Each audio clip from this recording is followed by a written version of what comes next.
নমস্কার বন্ধুরা, সবাই কেমন আছেন? আশা করি সবাই সুস্থ আছেন। আমি শ্রেয়া, আমার চ্যানেলে আমি সবাইকে স্বাগত জানাই। অনেক দিন পর আবারও একটা নতুন ভিডিও নিয়ে চলে এলাম। আজকে আপনাদের সাথে আমি শেয়ার করব ব্যান্ডেলের লাহিড়ী বাবার আশ্রম। মন্দিরে ঢুকলেই রাজকীয়ভাবে স্বাগত করার জন্যই রয়েছে সামনে হাতির মূর্তি এবং ঠিক তার ডান দিকে দেখতে পাবেন একটা শিবলিঙ্গ। আর একটু এগিয়েই দেখতে পাবেন এই সুন্দর কতগুলি রাজহাঁস। এরা খোলায় ঘুরে বেড়ায় সব সময়। আর বাদিকে রয়েছে খুব সুন্দর একটি বাগান। এই মন্দিরটা সকালে 10টা থেকে 12টা অবধি খোলা থাকে আর বিকেলে 4টে থেকে 6টা অবধি। যদি কেউ যেতে চান তাহলে ব্যান্ডেল স্টেশনে নেমে টোটো ভাড়া করে আপনাদের এখানে যেতে হবে। অটো করেও আসতে পারেন, কিন্তু অটো আপনাকে রোডে নামিয়ে দেবে, তারপর অনেকটা হাঁটতে হবে। তার জন্য টোটো ভাড়া করে আপনারা এখানে আসতে পারেন। মন্দিরের ভিতরের এই জায়গাটায় দেখতেই পাচ্ছেন একটা দুর্গা মূর্তি রয়েছে।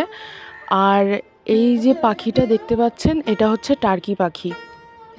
মন্দিরের ভিতরের পরিবেশ খুবই সুন্দর এবং খুবই শান্ত। আপনাদের গেলে অবশ্যই ভালো লাগবে, এটা আমি বলতে পারি। আর খুব সাজানো এবং পরিচ্ছন্ন। ঠিক ডান দিকে রয়েছে এই দুর্গা মন্দির। দেখুন প্রতিমাটা কি সুন্দর। যিনি মন্দিরটা বানিয়েছেন তাকে নাকি এই রূপেই মা স্বপ্ন দেখিয়েছিলেন। দেখুন কি সুন্দর মূর্তিটা, দেখলেই একদম চোখ জুড়িয়ে যাবে। এই মন্দিরটা থেকে বেরোলেই ডান দিকে রয়েছে মন্দিরের অতিথিশালা। এখানে দূর থেকে কেউ যদি যায় তাহলে এখানে তারা থাকতে পারে। আর ছোট বাচ্চাদের জন্য এই মন্দিরের ভিতরেই একটা ছোট্ট পার্কের ব্যবস্থা করা আছে। আর এই যে সামনে এগিয়ে গেলেই পড়বে একটা অফিস। এখানে আপনারা যদি ভোগ খেতে চান তাহলে এই অফিস থেকে কুপন কেটে তারপর আপনারা ভোগ খেতে পারবেন। এই মন্দিরে মহিলাদের জন্য ওড়নাটা মাস্ট। আপনি যদি ওড়নার সাথে নাও নিয়ে যান, বাইরে ভাড়া পাওয়া যায় 10 টাকা দিয়ে, সেটা নিয়েই আপনাকে মন্দিরে প্রবেশ করতে হবে। আর পুরুষদের ক্ষেত্রে হাফ প্যান্ট বা কোনো ড্যামেজ জিন্স পরে এখানে প্রবেশ করা যাবে না। তার জন্য এখানে ধুতির ব্যবস্থা করা আছে, সেটাও বাইরে ভাড়া পাওয়া যায়। এই যে মন্দিরের সামনে এই রথটা করা আছে। এরপর আমি আস্তে আস্তে মন্দিরের দিকে যাচ্ছি। এই যে এটা হচ্ছে আধারালয়। এই আধারালয়ের ভিতরে ক্যামেরা একদম নিষিদ্ধ। এখানে কোনো রকম ফটো ভিডিও করা যায় না, শুধু বাইরেটাই ক্যামেরা অ্যালাউড। এই মন্দিরের একদম ভিতরে লাহিড়ী বাবার মূর্তি আছে, তার সাথে আছে ভগবান কৃষ্ণ, শিব, গণেশ, সরস্বতী মায়ের মূর্তি আর গৌতম বুদ্ধের মূর্তিও এখানে আছে। প্রত্যেকটা মূর্তি এত সুন্দর, আপনি দেখে মুগ্ধ হয়ে যাবেন।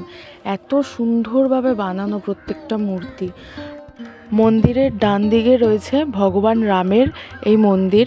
এখানে লক্ষ্মণ, রাম, সীতা এবং হনুমানজির মূর্তি রয়েছে। দেখুন কি সুন্দর মূর্তিগুলো।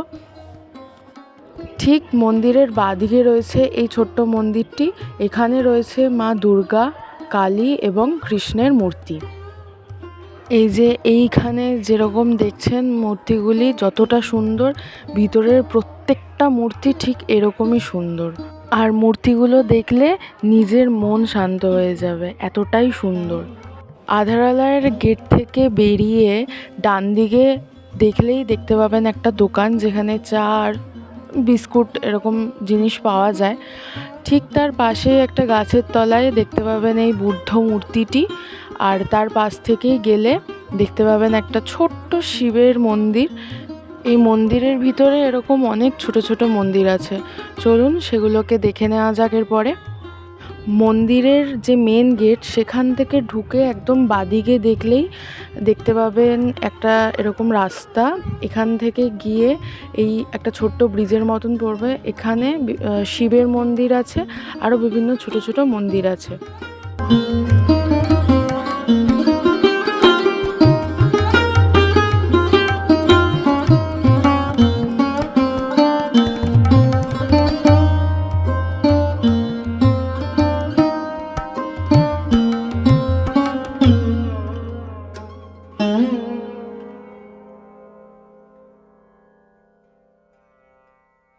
আজকের ভিডিওটা এই পর্যন্তই।